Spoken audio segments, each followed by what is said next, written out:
Let's look at solving a few systems that are a little bit tougher than the previous ones. So the first difference you should notice is that one of your numbers is not already given to you. I know that y is equal to 2x plus 3, this expression. So what I'm going to do is I'm going to take y out in the bottom equation and fill in 2x plus 3 in its place. So that gives me 2x plus 3 is equal to negative 3x plus 2. And now I'm going to solve this equation. So I'm going to add 3x to both sides, which gives me 5x plus 3 is equal to 2. Then I'm going to subtract 3 from each side, which gives me 5x equals negative 1. Finish by dividing each side by 5. Therefore, x equals negative 1/5. I'm halfway there.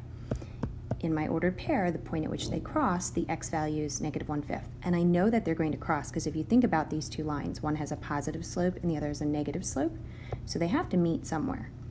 Okay, so to get the y value, look at your equations and decide which one you like better. It doesn't matter. I'm just going to go with the top equation, and I'm going to substitute a second time. Y equals 2x plus 3, and I now know that x is negative 1/5. So I'm going to write y equals 2 times negative 1/5, so I plug negative 1/5 in right here, plus 3. And you can type this entire side into your calculator. 2 times negative 1/5 is negative 2/5, plus 3 is y equals 13/5. So this is the reason why you need substitution, because graphing, it would be really hard to see what fractional values your two lines cross at. Let's do one more quick example.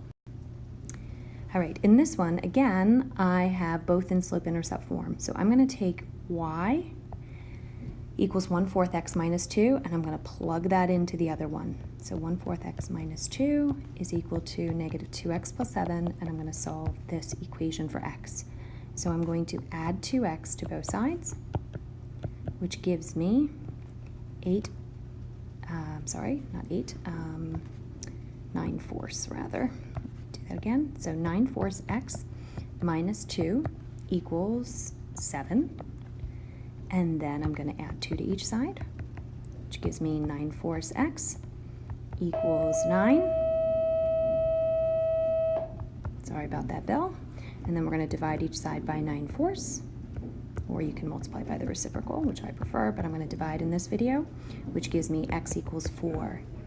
So I'm halfway there. I just need my y value. So again, I'm going to plug that into one of my favorite equations, which I'm going to go with the bottom one because it doesn't have a fraction. So I substitute a second time. Y equals negative 2 times 4 plus 7. Negative 2 times 4 is negative 8 plus 7 gives me negative 1. So y is negative 1. So my solution, the point at which my two lines cross, is for negative 1.